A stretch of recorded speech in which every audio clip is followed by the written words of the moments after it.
Back, ladies and gentlemen, boys and girls, here we go, our next series of the night. As you can see, Singularity versus Mad Lads is here. Our first semi-final matchup. The winner of this advancing on to the best of 5 finals, where ultimately that spot to the MDL major that is on the line, and a chance to compete for that $1 million prize pool. And of course, those Dota 2 Pro Circuit points. So we have Singularity versus Mad Lads here. This should be a good one. Really didn't know what to expect, frankly. But excited for an entertaining series ahead of us here. I'm BreakyCPK, joined by Rimedota once again. Rime, should be a good series here.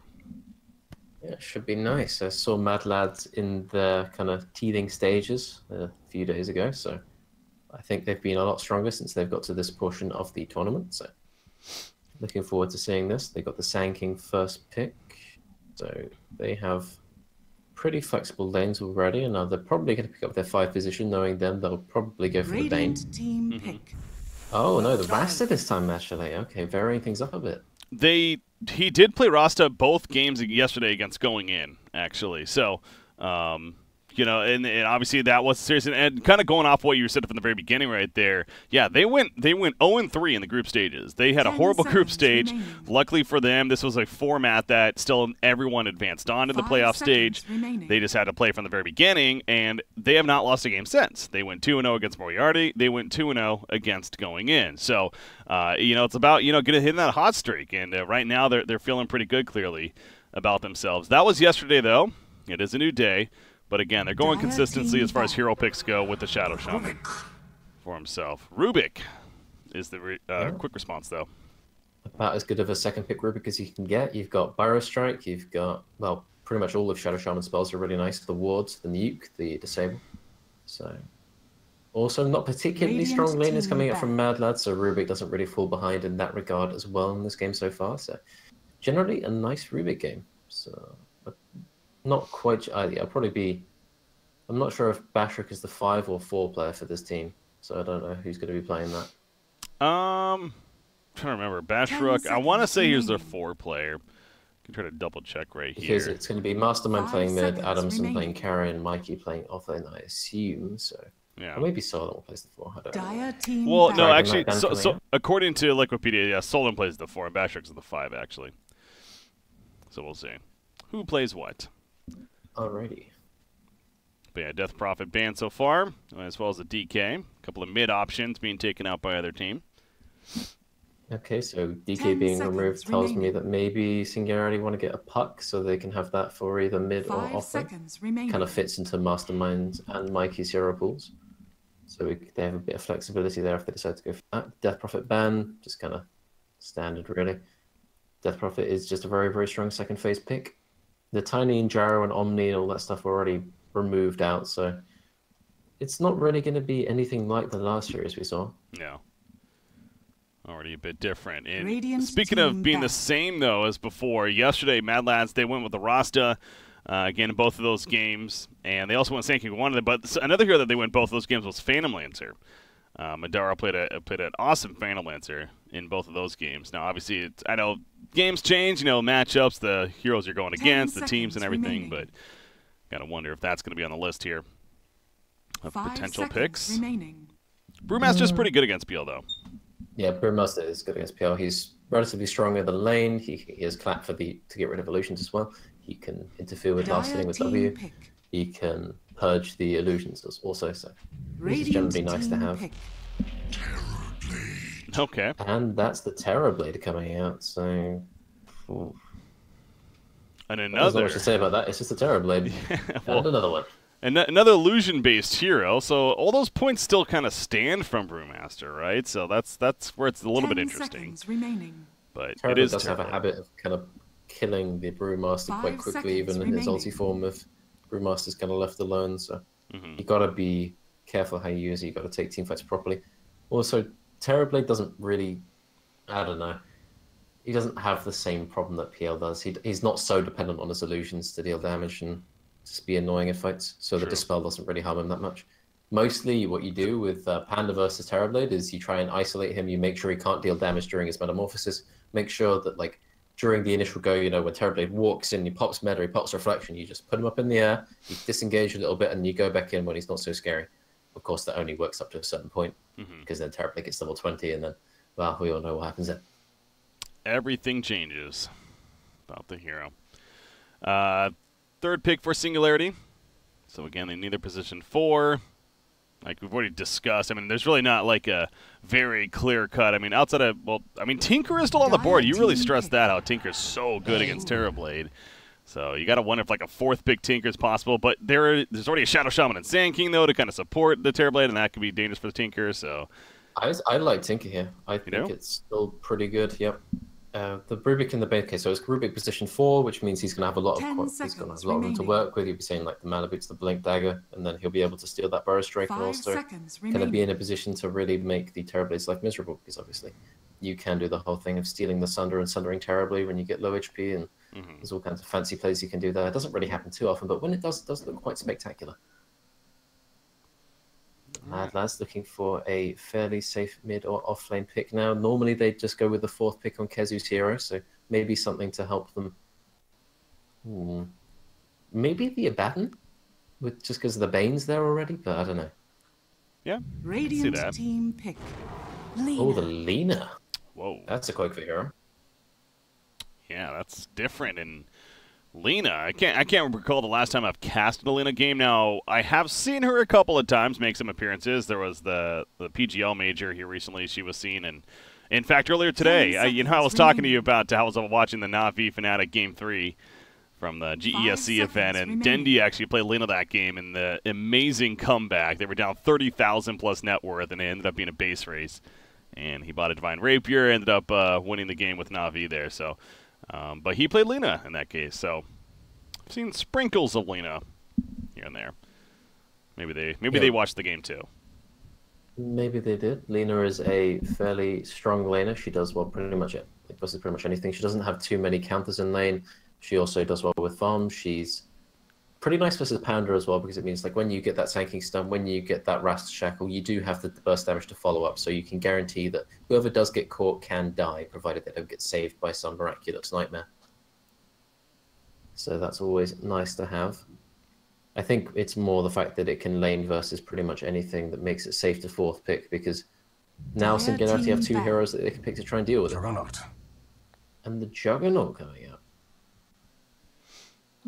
Better than most against Terrorblade. The Omni Slash does help out quite a bit. Gives you quite a lot in the lane as well. You have spin TP, obviously. Generally just all around, which means that they probably want to make sure that this 5th pick is what's really going to make their draft work. 5 seconds remaining. Are you still sold on the Tinker? And if so, should Mad Lads ban it? I think Mad Lads should ban out Tinker here. I think Lina does pretty well in lane, but Tinker's just... It gives Singularity everything they really need here, because they're lacking damage in their draft right now, and Tinker provides that in spades. Obviously on the Magic side specifically, so definitely something that Mad Lads is no doubt thinking about. They are spending some good time here at the reserve time. I mean, what else could they be thinking about? Speaking of lost a lot of burst damage, maybe Magic is something like a Quap. Comes to mind, of course. Okay, they take Shadow Fiend out. I'm really surprised they banned Shadow Fiend, because they have the Terrorblade, they have the Lina already. Dire team pick. And the Visage, okay. It is a completely different direction, but similar to what we saw in the first game of the last series. It's going to be Visage and Jug, which means already we're going to be looking at a fairly quick push. Visage going for those early items, Juggernaut getting that farm, and then going with the Healing Ward, maybe taking Roche, and then taking fights with Panda. 10 seconds remaining. Yeah. So, this is more the... We don't need to specifically counter you. We just need to have more stuff, you know? More of that stuff. And speaking of that, Mad Lads, they need more tank, it feels like. So another one of the, you mentioned the Abaddon could still make sense here, even more so against Visage probably. So with that Grave Chill. They've got 12 seconds. They need to choose fast. What's available? Yeah, Abaddon, Clock maybe. Underlord. All right, the Underlord's pretty nice here. He can struggle in lane versus Juggernaut sometimes if the supports make his life misery. But he definitely does tank up quite a bit. He's nice to have versus the Visage, because the Firestorm is very, very nice for getting through that Gravekeeper's Cloak. Oh, true. And yeah, he's just a nice hero to have, really. The it doesn't really provide anything in terms of killing any particular hero in Singularity, but it gives something for the Terrorblade and Link to sit behind. Mm-hmm. Yeah, that probably should have been on the list of guesses, because we actually have been seeing a fair amount of Underlord in general in this event, so not the most surprising from that perspective either, but Keizu eventually going to get his hands on it here as, I mean, I swear, the Mad Lads specifically, they love to pause the game in the, at the end of the draft here. Somebody always happens to conveniently go AFK. Well, we do have this moment of tension. Will Cinderin suddenly swap to the offlane and play Underlord? We don't know yet. We just can't be sure. You never really know. Or will he play a support Underlord and Shadow Shaman offlane? You got to think here. Just the mind games. I think that might be pushing it a bit far. But we don't know. Okay, so now we have, will Cinderin play the game, or will he not play the game? Will he actually log in and play some Shadow Shaman? Will he abandon? Still uncertain. All right. Well, looking at the heroes, I'm sure they've got the heroes to deal with this, so I wouldn't do that. They've definitely got a chance to work with here. Like I said, it's all about working off a hot streak here. They might have had a horrible group stage, but again, with the format of the event, they moved on to the playoffs, and yesterday they went 4-0 overall to get to the semifinal point. So one more series victory, and frankly, again, nothing against Singularity, but I go back to how this event is really, it's so open, especially with OG's drop early on in Moriarty, and anything can happen. Really, so many different teams can win these qualifiers, and I would not be surprised on it in the end. So who knows what's going to happen here? But yeah, I like tournaments where everyone can take games off of everyone. It makes it like you don't go into a series thinking, okay, we're just going to have to kind of sit here and watch one team stomp the other. It's nice to have that element of uncertainty. Yeah. And the fact that, again, to keep reminding, I mean, this is a major. Could you imagine Cinderin going to a major all of a sudden, putting this team together, and then qualifying for a major shortly after? Wouldn't that be a first qualifier going to a major? Yeah, that'd be a big deal. So, loads of storylines, like will OG minus Resolution make it through, and all kinds of things. Yeah, and will this game actually ever begin? Will the pause end? We don't know. That's the other part. That's the other part. I will say, but if you had to definitely, especially now with the OG situation, of course, Kingwin is probably the overall favorite, and they did go 2-0 in the groups, of course, and that's going to, they face OG next here in their final best of 3 of the day. So again, that in itself is going to be a great series, and already excited for that one. But speaking of European presence, you have the Final Tribe is currently playing at the GESC event. Another one of these European teams that just kind of continues to show that this region is just so wide open. At least after, of course, the Liquid and Secret teams, but they're pretty good. Yes, the tier 2 of European Dollar is just kind of, everyone's moved up in skill now. Everyone's just kind of got better at making teams that really can just challenge. So being a European team and trying to get into these majors and minors is just so difficult because it's just such good competition now. Mm-hmm. And the fact that OG is no longer going to be the powerhouse that they used to be, where they used to completely destroy everyone in every qualifier, means that we're going to see a lot of these teams maybe have a better chance of getting to the majors and minors. We're going to have these Cinderin teams, the Kingwin getting there more often. Who knows? And that's the question too, right? Is which or who's going to replace Resolution? Because from my understanding, reading the post there from OG, is that again, Matt's he's been their 6th player for the longest time. He's technically their coach as well, but I don't believe he's going to be set up to be their actual 5th player moving forward. So they're going to try to get somebody in, and then who is that somebody? There's a couple of names that definitely could come to mind. And part of me wonders if Anna is going to make a return. Anna's team with he's in China, right? He's playing with Saxa and co, like Saxa, yes. Tron, and all that weird makeup of players put together. Yeah, that was like crazy. This full-blown international team, which we really haven't seen them do anything yet. So that's why I kind of also lead to believe like it's not like he is busy having a lot of success with that team right now just yet. So who knows? But talk about comfort. I remember their debut was rather underwhelming, but yeah, I'm sure they've had lots of time to work together and be a better team. Well, that'll be fun to see. And then, of course, the big news last night with Kyle being removed from Complexity. Definitely did not see that one come in. That's another situation of, well, now, who did they replace him with? So some pretty big roster changes that we've had really within this last week, because we had Ohio as well from LFY. And so Cinderen's back. Is he actually back? Okay. There you go. The goes are ready. Should be good to unpause and get things going once again for game number 1. But yeah, with these roster changes, again, it's the idea that the roster lock has been official, so any roster changes you make like this now means you're going to have to play in the open qualifiers for TI8 itself, which is interesting to think about. But again, teams like OG, Complexity, LFY, they shouldn't have much trouble getting through, but it's still scary knowing that you have to go through the open qualifiers to make it on. Yeah, the open qualifiers for this is just going to be terrifying. I remember TI6, it was like, what, EG and Secret made it through the open qualifiers? Yeah. And they made it all the way to TI. And this time it's just going to, I don't know, man. All of these teams going through a best-of-1 bracket that large is just... One of them is going to, drop to a team they didn't expect, and at least the chances of them all going through to, one of the later rounds, and then...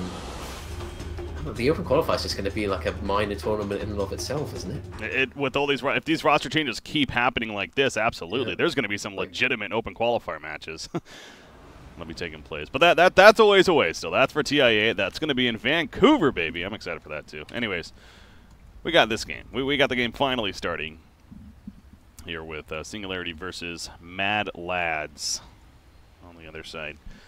Good luck, have funs all around. So Visage in the hands of Mastermind. He is going to be playing a middle lane. He already has the wand purchase. Matching up against Lena. So understandable. We've got some good luck dropping in the chat. Cinderen's walking around with his ward to place it into mid lane for Qualifier. So Visage doing a similar build to what we saw No-Tail do. Generally, these lanes are entirely as expected. Kezu off lane with Buryu doing a little bit of scouting for him. We've got Bashrik playing the Rubik, and we've got Solon playing the Bane, so Bashrik will be playing the 4 position, I think, in this game. Okay. So swapping things around depending. 30 seconds to battle. Look at this top lane. Look at Mikey hiding up here all the way. Yeah, he's going to make his way to the group wave whether they like it or not. He's also got the ward down, placing that from the trees. A matter of waiting for the spawn and then going to do so. So yeah, you got Rasta scouting out with the Terrorblade, figuring, okay, he's probably going to be up here somewhere. Where the hell is he? But no, he's a little too sneaky. So well played by Mikey. The battle He's going to get a successful pull as a result. Buryu's also hanging out over here on the other side, and he too is going to go for the pull. As we see, Mad Lads, by the way, they do get 3 bounty runes because of how things are set up. KZ managed to get a little bit of advantage for them. Oh, Qualifier is going to completely miss his block, which is going to put Mastermind in quite a favourable position in this mid lane. Cinderen is chasing Mikey down, but oh, he gets the shackle. But it doesn't really do very much. And now we have the river lane. All right. Oh, the range creep, though, going back. Matara's pinging it. He's like, where the hell is it going? Yeah, and there's that drunken haze being applied as well, so... How many times are you going to miss? Drinks are on you. Unfortunate. It is St. Patrick's Day after all. Not safe lane versus him. He just kind of... You learn all of these lines and it gets... I hate Brewmaster. Have another. I insist. It's so annoying, I bet. Yeah, just constantly hearing that over and over. You know, speaking of another annoying here in the laning phase is that Bane, potentially with that Enfeeble, but obviously not getting in here. He gets to Nightmare level 1 in this matchup. Not overly concerned about spamming Enfeeble against the Underlord. Nightmare level 1, that's curious. Normally you go for the Brain Sap, and then you can trade a bit more efficiently. Yeah, true. Also, Quake was getting zoned out a bit in mid lane, but he's doing fine in CS, so I'm sure he's okay with this. So Juggernaut, bottom lane. He's going up against the Underlord, essentially. It is a 2 versus 2, though, with the Bane and Sand King supports here. Bane's running really far up. It is just a level 1 Underlord so far, so no Firestorm just yet. Only the Atrophiara. I've managed to get the pull off. Denied at least 1 creep. Now Adamson's going to walk over here and he's going to go hit some more creeps. Watching himself. The middle lane's kind of fun to watch. So you mentioned the zoning out Qualifier. It's rinse and repeat. They lift him up into a grave chill and just put an auto attack. So he's surviving for now, but clearly that's going to be annoying for last hitting. But as I say that, he's 8-2 versus a 7-1 Visage. So really, it seems like it's working out for Qualifier in the middle lane. Yeah, I think this lane should be quite Lina favored until they hit like level 5 to 6, and then the fact that Lina is an extremely low armor hero really factors into it. And Lina actually just needs to be careful not to die, because it's just so easy to die to Visage in lane once he hits 6, and especially if you're kind of slow, low armor hero like Lina is. And then not to mention the fact that like a nightmare to set up or a lift could come at any moment. So keeping good vision around this mid lane and being aware of the support rotations is going to be a priority for Mad Lads at this point. The accent on Bashrook falls on you. What does that mean? Bashrook? Something like that. I'm trying to find the pronunciation of the name. It's my American coming out. Bashrook. We'll call him Bash for short. I say Bashrook. I don't know. I really don't know. I'm in the same boat as you, I'm afraid. All right, Elena picks up the invis room with a bottle. I was going to say, I mean, we already have some information, but being a hero that we don't see too often, what could we expect for her build? And going to be going to Yulza, looks like, early on in this game. Have another. Brewmaster running after Synderen this whole time. Reflection comes out, though, into the Shackles Metamorphosis. So Mikey's the one that has to be careful. Misses happening, though. And Synderen, oh, the one pop at the last second. No, that wasn't even a one. That was actually a Fairy Fire. Keeps him alive.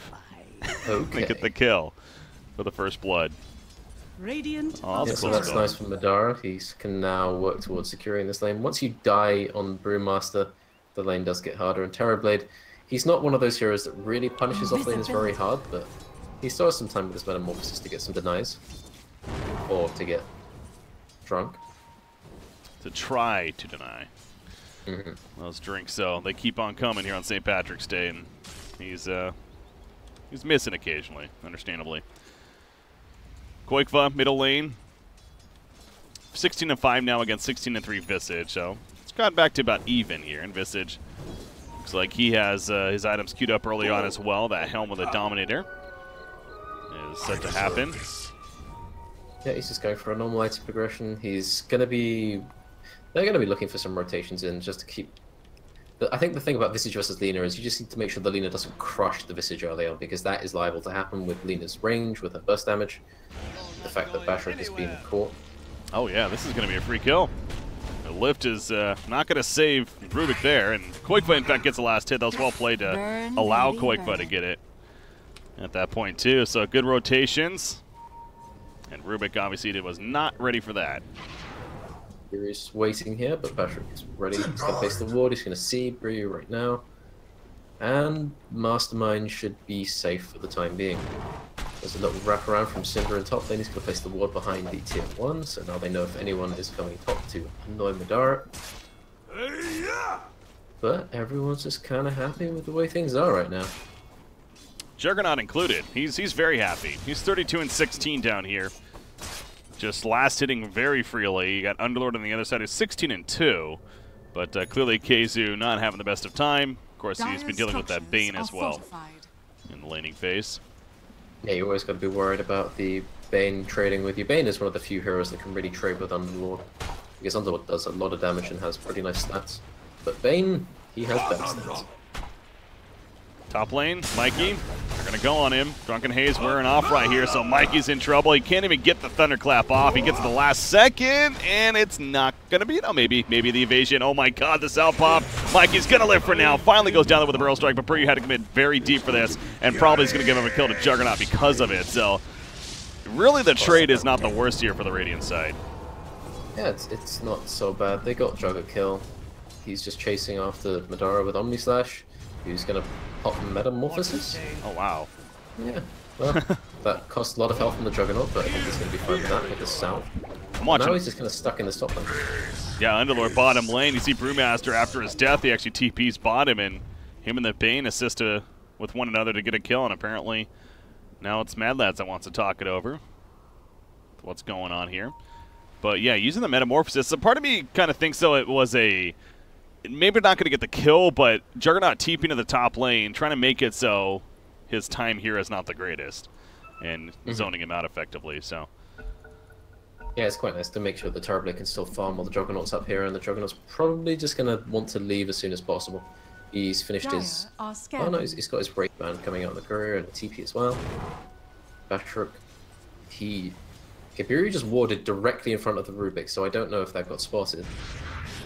He's going to get slept up here. He might be dead. I think he probably is. Okay, they don't have any detection, so he's fine. Nope, he's good. Just sit in the sandstorm forever. Tower is under attack. As long as he needs to. Radiant structures are fortified. So yeah, he is good. That Metamorphosis is wearing off here from Adara. Get some okay damage still on the tower in the meantime. But Juggernaut will now come in and start assisting some last hits. Well, that Metamorphosis is currently down. But yeah, Juggernaut probably, I would assume Juggernaut wants to get back to the bottom lane. I mean, he was having a free farm down there. Now his farm is kind of stagnated, and he's exactly even with the Terrorblade.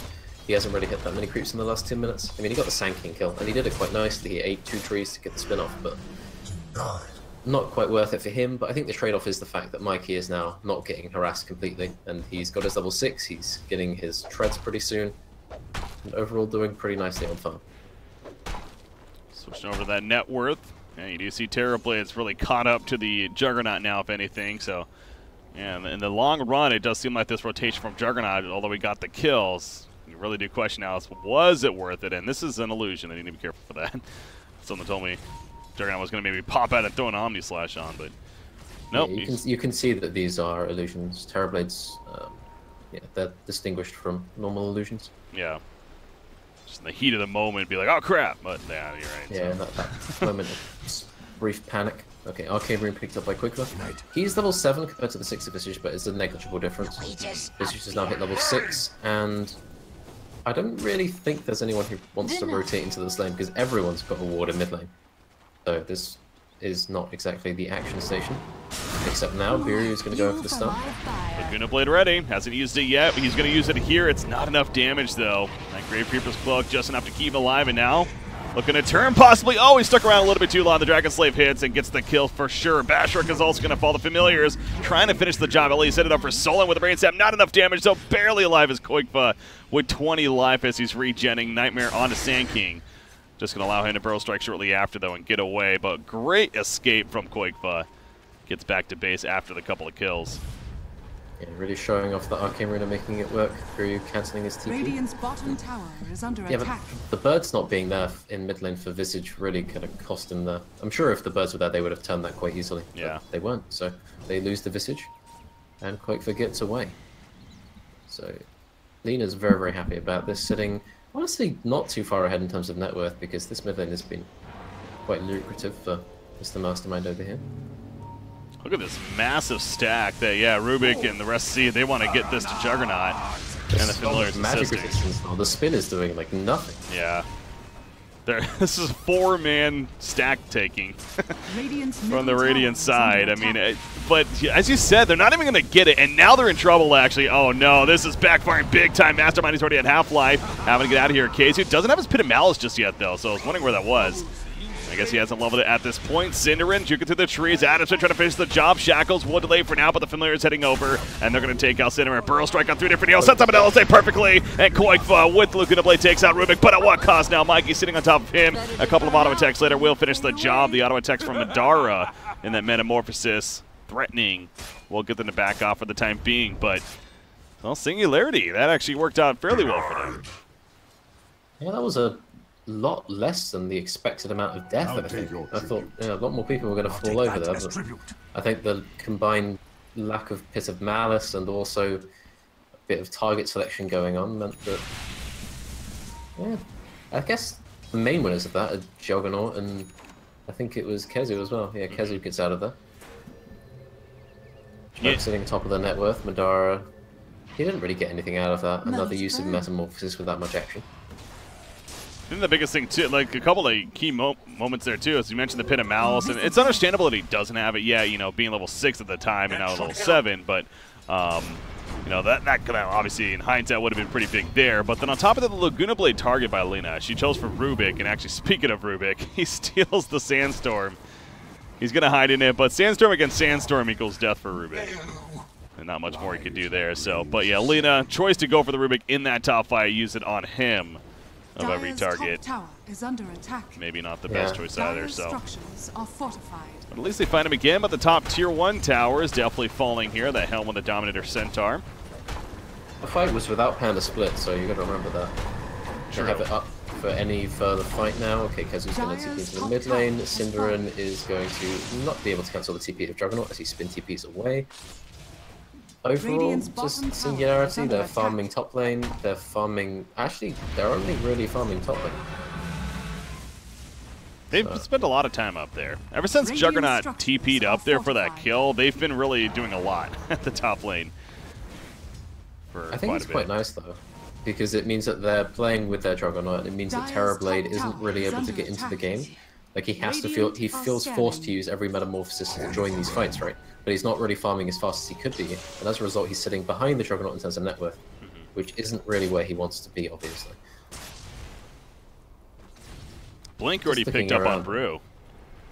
Yeah, he's doing really well. I think that move was like a two-purpose thing, giving Brewmaster the farm and also pressuring the Terrorblade with the Jug. Yeah. It didn't look that great initially, but... Oh, there's a catch on me. But it's not going to lead to anything, I think. Don't think so. In fact, Bane's the one that has to be a little bit careful. The turn was there. So he backs off before. Mikey, he's actually going to TP to the bottom lane because there is some action happening, and it's Terrorblade by himself, actually. He's going to go down. I kind of caught that halfway through, so I don't know if he was trying to TP out or what, but he gets caught, and he's dead for 25 seconds now. Yeah, that's expensive, especially now that they can start working on this with tier 1 bottom, but I don't think they'll be able to get this. There's some action going on mid. Qualifier gets caught out. Oh, he dies so fast to those birds. Yeah. Those familiars do some decent damage. With Visage. On the run. Rubik chasing. They're trying to catch up to Cinder, and he popped the Shrine, and he's going to keep on running. Kazu is here. Firestorm's going to be thrown out, so they do kill Cinderin, but now the turn for Mad Lads, as Terrorblade's been locked down by the Fiend's Grip this whole time. Can't do any damage, despite being in the Metamorphosis form. He's at half-life. He does have a Sunder. Going to be lifted up for now. The Omni Slash cutting right through Buryu right there as a result. Underlord is going to try to TP out. He's going to be Nightmared out. They'll Sunder from Madara. Yes, he gets it off in time, and they're going to be able to Dark Rift away. They can't kill anyone, but you know what? They lived. That's what really matters in that case. Question is, are they happy with just living? Losing the Lina, Terrorblade spending even more time not farming another Metamorphosis with not much gain. That's the last 2-3 metas that he's not really able to get anything. Normally as a Terrorblade, when you press Metamorphosis, you want to be taking a stack, win a fight, get a tower, that kind of thing. But none of that. So as a result, 5k net worth, sitting behind his Lina, sitting basically on par with the Brewmaster, which is never really where you want to be. And this... He's going for the Manta Star, which is going to help out a bit versus the Juggernaut, but he just needs to tank up and just get items. There is no, like, magic item. There is no... Like, you can't go Lincoln Sphere or anything in this game. It's like... There's no BKB timing where suddenly nothing affects you. It's just, you gotta get big. You gotta find that space somehow. Oh, Burrier almost put himself in a pretty bad spot, but manages to escape there. As Qualifier gets the Yules delivered, middle lane. Cinderin is being ran at, but... Hugging the tower, he'll be fine. But yeah, Yule's finished on Lina. It's both a good defensive tool as well as a good setup for her LSAs here. But the mid-tier 1 goes down. And this... Speaking of setup, it's quite hard to get initiations in this game because, you know, I said, like, talking about Lina getting initiations with the Sanking, you know, you follow up that stun, you follow up on the Rasta, but it's just so hard for them to get into the fight. They don't have the blink yet on the Shadow Charm, they don't have the blink yet on the Sanking. So really, they're just going to run in and hope for the best. And against Visage, against all this AoE and Panda ulti, it's like, it seems like a nightmare to actually execute properly. Now, Singularity, they're doing as you probably would expect, and it's good that they're sticking together, they're doing objectives, they're moving as a team a lot. But again, you look at the graph, it's even starting to dip down once again after that previous fight. We're only basically about 1,000, if that, lead for Singularity right now. Bottom tier 2 is being pushed by Terrorblade and Rasta Wars, meanwhile. So it feels like that actually Mad Lads is still in a fairly decent spot. The recovery of Terrorblade and even Lina, they're both very good. They're 2 and 3 on the charts, you know, shortly behind that Juggernaut, of course. So the point is, I guess, is SNG doing something wrong, or is this just kind of how the game's going to play out? it's like Dire's they top don't really tower farm is that under fast in attack. SNG. Like Dire's top their tower one has fastest farmer is fallen. Jug, and he's going for a Battle Fury right now because he realizes he needs to kind of accelerate. So the time that they spend in the enemy side of the map, they're not really farming that much. And whenever you see like 2 heroes on bot lane, it's like, okay, we could just drop wards, we can take this town. Dire's Like middle they get a tower lot is out under of being on attack. that side of the map. They get a lot out of the space. But SNG were not really winning fights. They don't really get that much. But when they're all grouped together and they're just hitting a tower, then it's fine. But they're getting a trade off from bot lane, so Medara is going to maybe meta for this tower. No, he's going to walk away. He's scared of the Dire's Bane. middle tower has fallen. Yeah, that was going to be risky, especially with Bane TPing in. Could have delayed quite a bit, so... Nope, just backs All off. about like, what they get out of the space, you know? So it's the Visage doesn't farm that fast, Panda doesn't really farm that fast, but the lanes are all pushed in now, so they're all just going to get some time to get Radiant's some bottom greens. tower is under attack. Speaking of farming, Visage, he's doing that on the Ancients. He's trying to finish the Solar Crest now. Already has that medallion picked up, but on the other side, Underlord, Kazu's going to prioritize right into a Crimson Guard ASAP. So we mentioned that idea Radiant's earlier middle against a tower is under Terrorblade attack. specifically. They're going up against a Juggernaut Visage, right into a Crimson. What do you think? I mean, I really like it here. The Crimson Guard is so nice versus the Birds because what the Birds at max level do 60 damage, and the Crimson Guard blocks about, I think it's actually just straight up like block 60 damage. So you just become immune to the damage from the Birds during that Crimson Guard buff time, which is invaluable. Yeah, no, that sounds really strong then, especially if that's the If you case. include the right clicks from the Panda as well, and it also works versus the Jug. It's not amazing versus the Jug because he does hit quite hard, but it's still noticeable. And it does protect, obviously, Radiant's this flight top of buildings tower as is well, under so attack.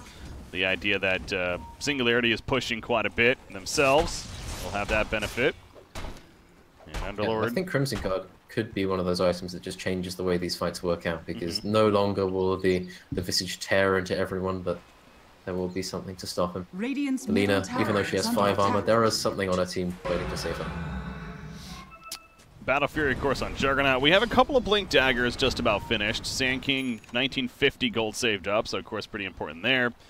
Rubik on the other side, that's 1450 gold saved up, so he too is working on his. Yeah, the 4 positions in this game are quite poor. Generally, the supports in this game aren't doing very well. So the cores are all really doing nicely. Like, Kezu is the one who's behind everyone else, but I think when you're a support in this game, you just got to play very far back because they don't have very many items. They need to be careful. There's a smoke coming out, Mikey leading the way. They've got Panda Split, they want to use it. If they catch Terrorblade, it'll be optimal. I think he's actually sitting right in their smoke path. Madara, you're in trouble, buddy. Smoke breaks, They're pinging it. They know he's here. TP support. Where is it? He has a Sunder. There is no... I hear Dark Rift. Okay, that's coming in. He cannot get the Sunder off, though, and... Yeah, it's a lost cause. So Kazu, never mind. I thought I heard the Dark Rift being used right there, but no. It's still off cooldown, Let's so... sit together. They're going to take the top tower. Try to, I at think least. they have time. Okay, they need to probably Dark Rift out of here before backup shows up. Yeah. There we And go. then this will leave Roshan open, I think. Radiant's top tower is under Nope, attack. get the tower with the Rasta Wards. But as you Radiant's mentioned, top Roshan's tower open. has fallen. SNG is very confident that they can do this for free, and they'd be right to believe so. It's going to be an Aegis for... You give it to Juggernaut here, right? Yeah, you definitely give it to Juggernaut. I mean, Visage doesn't really get that much from it. His birds don't respawn magically in Panda. Holy, he's farmed. He's really close. Like, it feels like that blink wasn't too long ago, but now he's sitting on 3.3k gold, looking towards his Radiance. Wow. They're just getting a lot of items. And this is how Terrorblade can lose. Like, he's got some pretty nice matchups here, but when you're a Terrorblade fighting into a Radiance, fighting into a Jug with, like, one more item than you, it just gets really difficult. So they need to make sure that they get some space with this Terrorblade so he can get into those, like, next tier of items. And also make sure this Lena can do stuff, because she's getting pretty close to a Bloodstone. So it's these next few fights that are going to be really important. Yeah, you're right, actually. 2,800 gold saved up, so she is just about there. Saw the perseverance on her, but all that gold saved up, so have that in the next minute or so. And as usual, that's going to be very important as far as what happens shortly after that, right? Where you got the 14 charges. Do they go up? Do they go down? There's like 2 scenarios here. Yeah. They win that fight, they get like 17, 18 Bloodstone charges. The Terrorblade gets to his Manta style, and then he works towards his BKB. Yeah. The Sand King gets 4 stuff and all that kind of stuff. Or there's the one where they lose that bot fight, 9 Bloodstone charges, goes to 6 Bloodstone charges. You lose the bot tower, you lose the next bot tower. They start getting wars in your base. They start sieging you. like you saw in the last game, or in the game before with Notel playing Visage. Once that siege starts, it's really hard to stop. Because you feel obliged to go in. The Sand King's like, okay, guys, I've got to get this Blink Epi quickly before we lose our entire base. You end up in this panic situation where you can't really make decisions very well. And it's in these next 1 or 2 minutes where we decide what world we're going to be living in. Well, we'll find out. Will it be a world that Mad Lads will like to be in or not, basically, is what it comes down to. Rubik, Blink Dagger is finished. Currently has a Firestorm stolen as well. Talk about a good tool. Smoke from Cinder and runs straight into the Bane. Oh, dear. Strats. Well, this is where he has the emote where he says space created. And he spams that a couple times. I like how they place the sentry down because there's only one reason a Shadow Shaman would smoke into the enemy woods alone, and that's to place some wards down. Yeah. Oh, and Qualifier, eye for an eye in a sense. He's going to take out Rube. Oh, he doesn't have Laguna Blade, the mana! You need the mana for Laguna Blade. Oh, boy. Well, he might still get the kill, but this is definitely space created. No, never mind. He's got a blink and he's good. Middle tower has fallen. Wow. And the 2 bot towers going down. I mean, they got the mid tower with Madara and Kezio, and they're probably going to try and get a trade. You have to top meta for this. It's just a question of, do they decide to go high ground with the Panda split? Yeah. I think they will. They will threaten this high ground and force Madara and Kezio back. But I don't think they can really push into Underlord quite yet. Especially not versus the Crimson Guard, which you mentioned works on building. So. Yeah. Oh, can he get it off in time? Yeah, he will use it right here. They just jump in Omni Slash. So Underlord, he is dropping actually. He's going to be taken out. Metamorphosis activated from Madara. He's charging in. Fiend's Grip, though, as he charges in, he's in trouble. They need to stop that Fiend's Grip. He gets the center off at the last second. He's going to be fine for now. Adamson now, he's the one that's in trouble, running away. The roster wars put down. Mastermind cut in the midst of it. It's going to be nightmared up for the time being. Terrorblade staying alive at the backlines. Adamson did go down. The Aegis popped, but Mastermind will fall on Visage. And now the spin out from Juggernaut.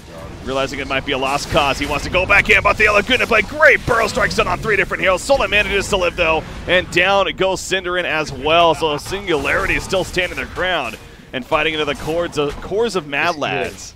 Insane. The Sinning Water is keeping everyone up so much. Yeah. And now you realize you're playing Rasta versus Visage, and those birds destroy the wards so quickly, it's like they were never there in the first place. But the buyback from Rasta might dissuade them a bit. And then just going to TP in their face, knowing they can't stop him. And that will be the end of it. So, a buyback on Rasta, especially with the buyback change, and they didn't even get tier 3. I would almost call it a success for Mad Lads there. They got the Aegis. That feels like it's okay. Aegis. They held off the siege. They have some space for Terrorblade to farm. He's working towards his Manta, but he's really not accelerating at all. The difference between Jug and Terrorblade is increasing, and it will continue to do so until they somehow win a fight on Mad Lads. Bashrik has been caught out. Juggernaut. It's like LSA, but... Yeah. Oh, jeez. Okay, let's take this moment to decide, is Bashrik going to live? Wait, Oh, bot. I was watching Juggernaut against Lena, but no, he's fine up there. So, but yeah, bottom lane Rubik. Does he live? He's got lift, he has mana, and he's also got his blink up soon, but he's got the Caustic on him and he's got the Firestorm, so he shouldn't really be able to get away. Yeah, I think he's probably going to die here. He should. Unless something goes catastrophically wrong with execution and everyone just stops right-clicking him, he should be dead. Yeah, he's dead. There's no way he gets out of that one.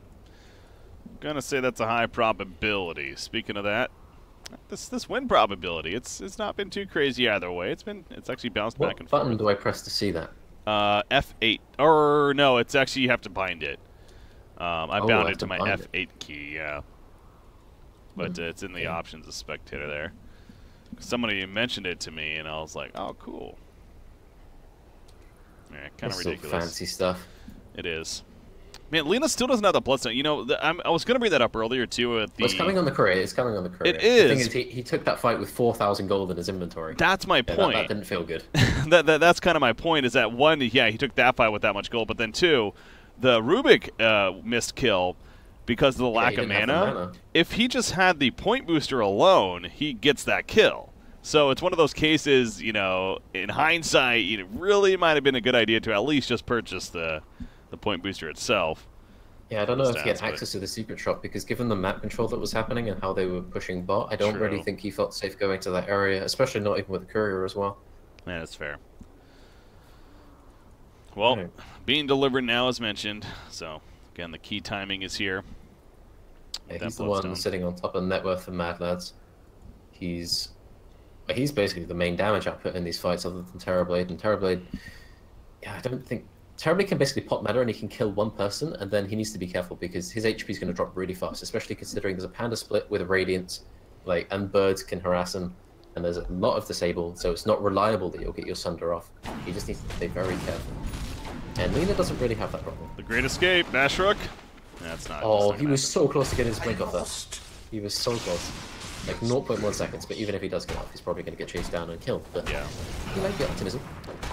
Take more time, if anything, but they do catch up to him, so good find there from Mad Lads, as Bloodstone again officially delivered to Lina now, and she is already halfway to her Shadow Blade even. So, you know, when we were seeing Lina a bit more, not too long ago, I want to say like 2-3 months ago maybe, but one thing I always found interesting was the idea that we saw Lina's constantly go for the Shadow Blade over, say, as actually hold that thought because Brewmaster gets caught. For you, or is he the one that's caught actually? Hiding in the Sandstorm, he needs to get the hell on out of here. Blink, it's going to be constantly disabled thanks to Radiance, and he's going to run after the stone hits.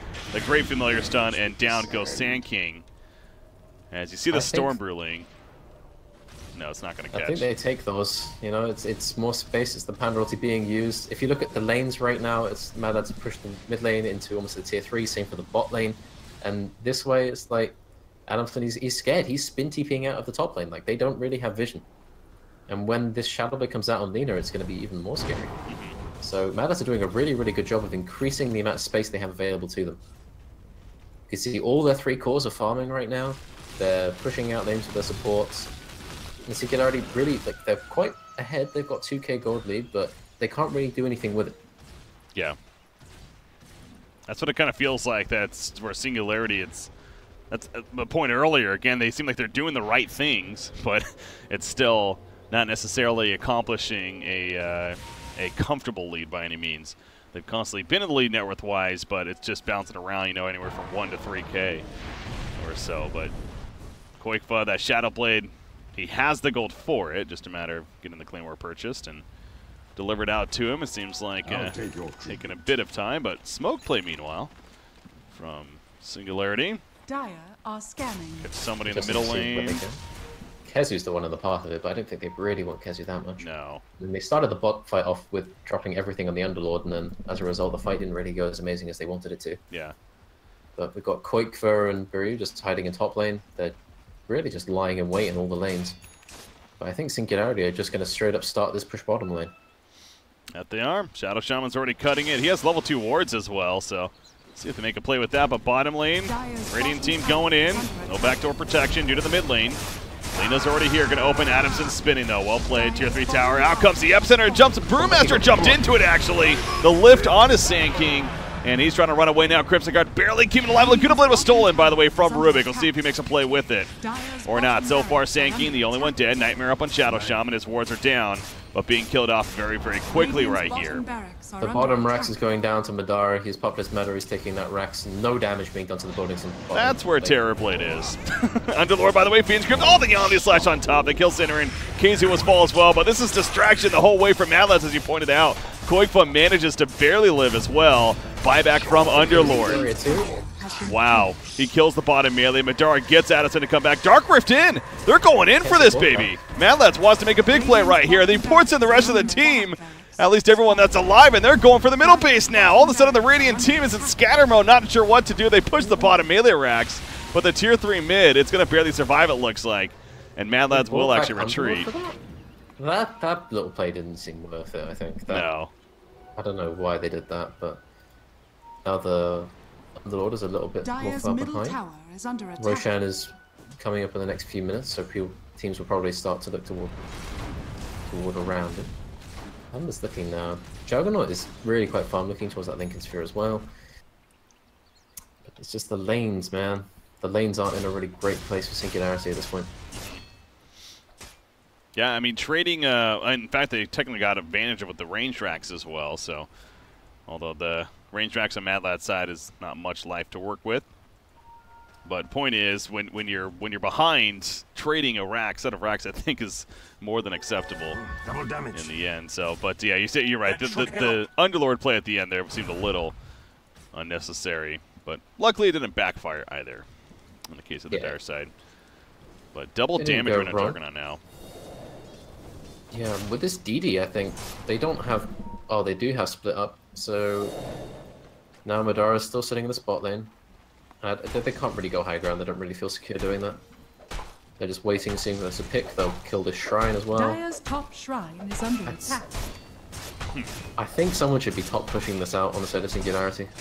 Yeah. Bashrok is going to run up there with his Fade Bolt and his Dire's Laguna top Blade. shrine I has don't think he's going to be Laguna Blading anything anytime soon. Whoa. Oh, some really big lag Yeah, here. I was gonna say. I mean, people were like slowly moving around. I thought that might have just been me for a second, but no, that's everyone. Good old server. All right, yeah. Hopefully, that's just a quick hiccup and nothing more. Looks like it might be good.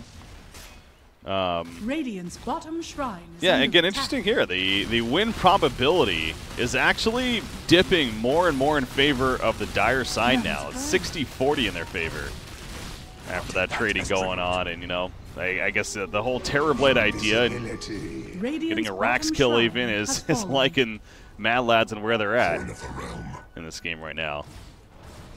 Yeah, they have to watch out for this TB. He's starting to get increasingly farmed. He's working towards that Skadi, and once he gets that, then he can start towards killing this Visage and killing this Jug, because they won't be able to get away. And I really think as soon as Singularity get this AC up on the Visage and they get level 18 and they get the next Roche, they can start fighting. But Drew?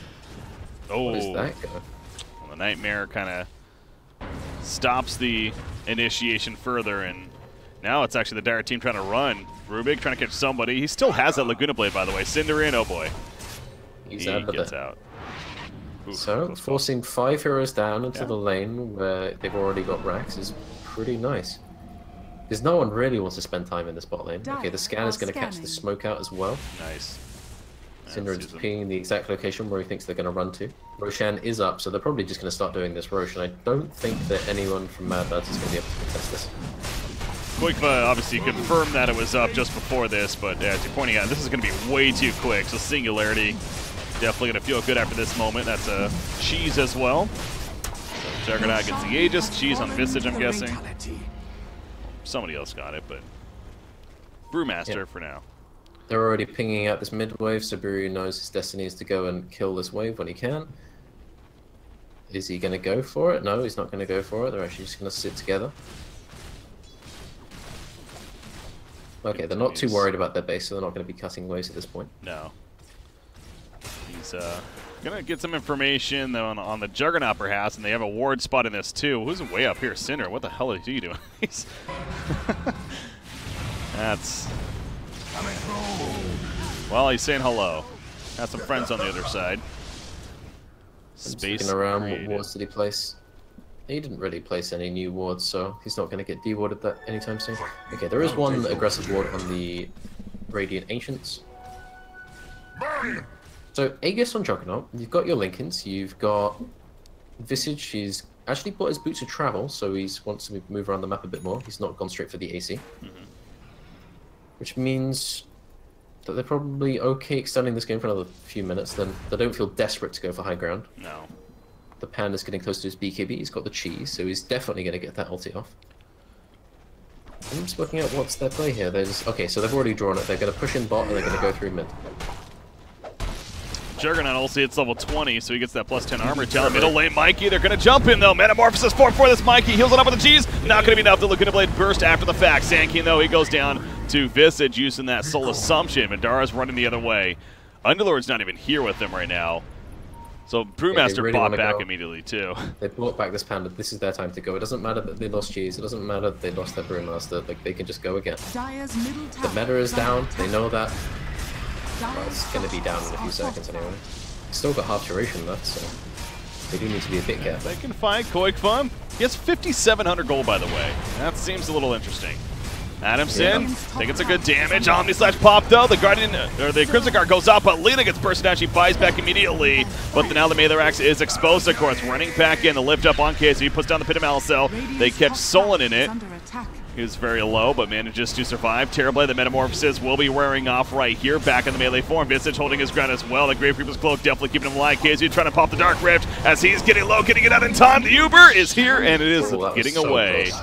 Very, very close call indeed. But the bad news for them is that Singularity is still here. All 5 are up, ready to go.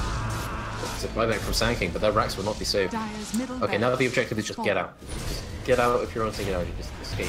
Adamson gets hit by the LSA, but Lena's also caught as well. That would be a dieback, remember. Qualifier trying to run away. Pit and Mouse locking them in place. Bree also forced staff out. They burst down the Rubik with the Laguna Blade use. Madara running back at the Crimson Guard tanking up. So again, Singularity, will they commit more? As Addison definitely wants to. He still has the Aegis full life. Buyback on Rubik.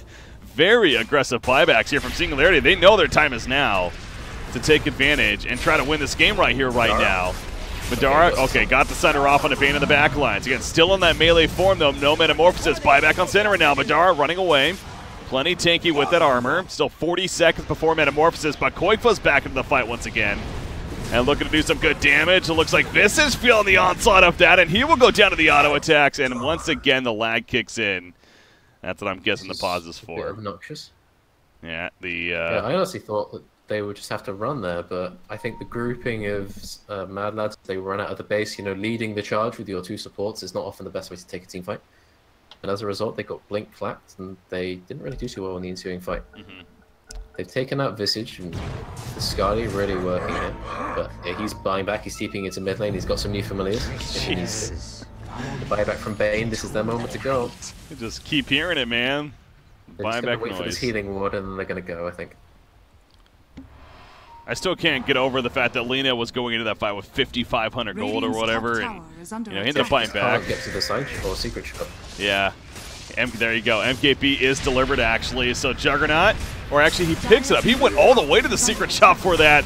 So he's not even here right now. Crimson Guard, there's that Metamorphosis, though. So a chance here for the Dire side. Brewmaster being locked out by the Shackles, going to primal split as the wards are put down from Rasta. He goes down on Cinderin, but at least he got his wards down. But now Lena off to the side. She's going to be lifted up by Brewmaster, though. She's taking on the fight for the next 6 seconds. Underlord, he's having to back up. Metaphor in the Fiend's Grip, locking down Terrorblade. And Terrorblade, if he goes down, that could do it. In fact, he will indeed. 70 seconds. No buyback. Quake just being locked down the whole fight as well. He gets here very late with an MKB, but he can't do a damn thing with it. He kills Rubik, but GG's are called. Game 1 goes to Singularity over Mad Lads. Really nice. Every single time Roshan was about to be up, they just were in position for it. They made sure that they had the lanes pushed out and that they turned every single smoke into a good play. And then they just saw that this was the moment. As soon as they started pushing mid lane, they were like, wait, hang on, we can just win the game right now. So as soon as Panda died, they were like, nope, just buy back, let's just go. This is our moment. Just kept happening. That was, and you know, part of me wonders if that's the whole buyback changes kind of coming into play a little bit. It does feel like, I feel like we've seen a lot more of these support heroes especially using very aggressive buybacks, even in these last couple of days. Post that patch that happened. Of course, the idea that support's not as costly anymore, and you don't have that debuff and etc. But yeah, very good use of it from Singularity. And man, Adamson 7-0-12. Obviously, he had a very, very successful game here in the first game. So well played across the board. That's really all there is to it. It feels like Mad Lads got to adjust going into game number 2. Trying to put that game number 3 in the books here, but. We got game number 2 going to be coming up after a short break. Again, I'm BreakyCPK, joined by Rimedota. Singularity versus Mad Lads, with Singularity up 1-0. The MDL European Qualifier coverage, game number 2. We'll be right back.